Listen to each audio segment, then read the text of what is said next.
Martin, thanks for stopping by the PGA show with us. You're welcome. Just wanted to ask you a few questions. You know, you've been a TrackMan owner for a little time now, so just want to talk about how you use TrackMan, how it's influenced your lessons, influenced the way that you teach, things of that nature. So just to start off, how has TrackMan influenced your approach towards teaching? Well, I think what it's given me, Justin, is a very accurate way to measure the path and the face. I mean, I'm somewhat of an old school teacher that I think path and face are very important.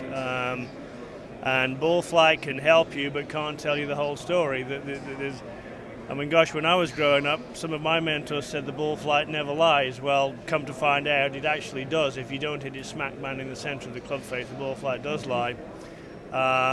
And so the path numbers and the face numbers and the angle of attack numbers with TrackMan are invaluable for me. I actually believe TrackMan far more than I believe my own eye.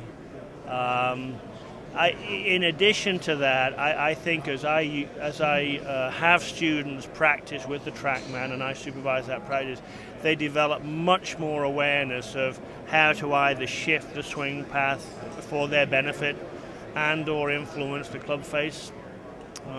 Additionally, I would say this. This has been an eye-opener for me. To how to hit draws and fades that finish on target has been a real eye-opener for me with the TrackMan.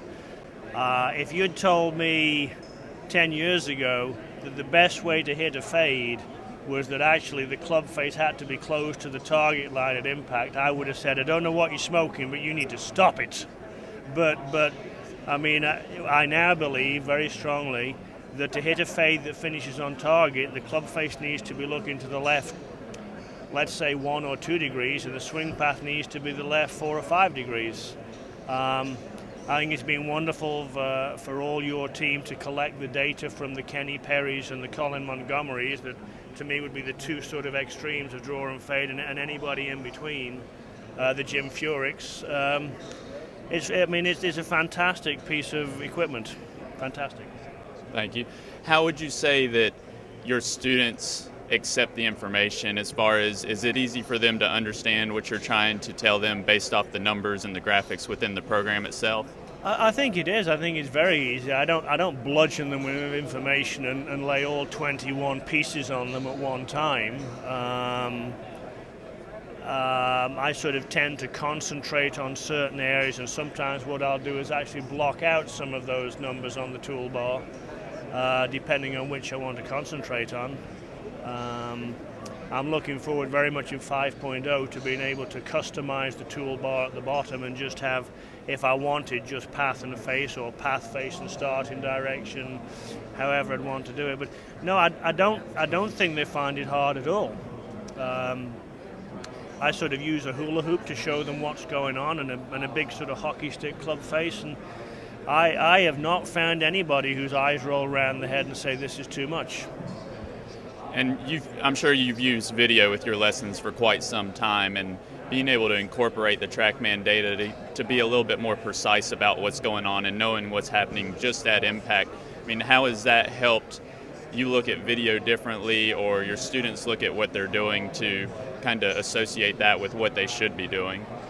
Yeah, I think what I say to my students is, look, the video is going to see what I can't see, and the TrackMan's going to see what the video can't see.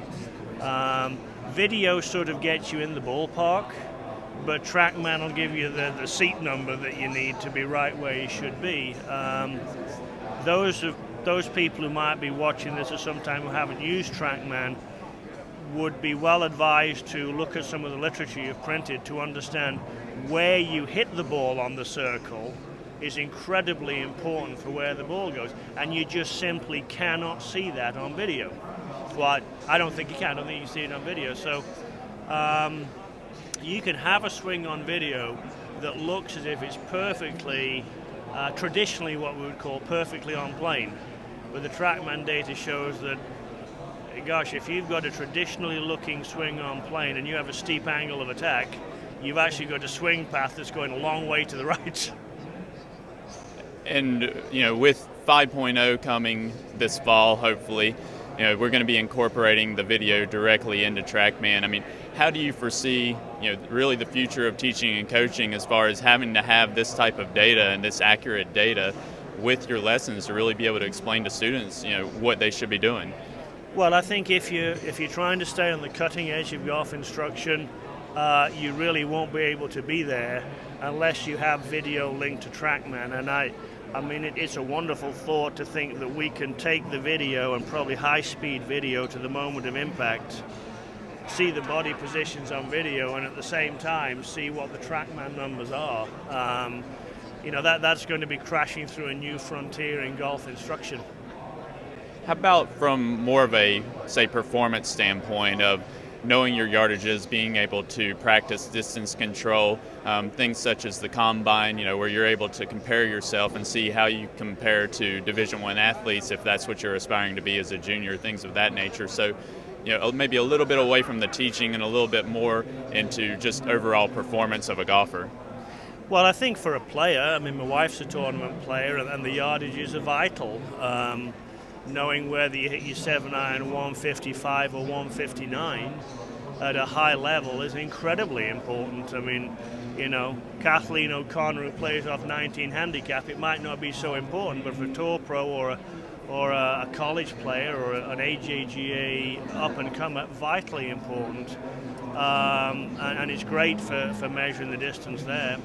The combine, I think, is very exciting because essentially you're going to be able to quantifiably measure your performance against other elite players. And you might think you're a pretty good player, but now you're going to know by the number of shots you hit and the results you get, are you in that top elite or not? And if you're not, you're going to know where you're weak and where to plug the holes and where to strengthen. So that's an exciting thought to know we're going to have that.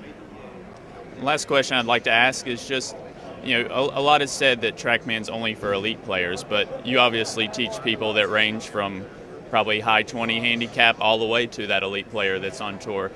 How do you feel that TrackMan relates to the higher handicap as well? Do you feel that TrackMan is not only for elite players but for everybody? I think TrackMan's for anybody who plays golf. Absolutely. It's not. If the teacher is doing a good job of presenting the information, it's not rocket science, it's far from it. And you can say, well, the reason your ball doesn't go very far off the tee, Dr. Smith, is you're hitting down, you should be hitting up. You're swinging left, you should be swinging straight, and your club face is looking, in the wrong time zone.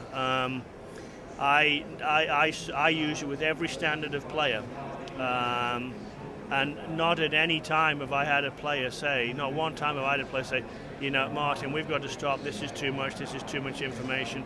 I don't necessarily review the numbers after every swing, and I sometimes might turn the computer around so they can't see it for a while, but I would have no hesitation in using it with any player of any standard.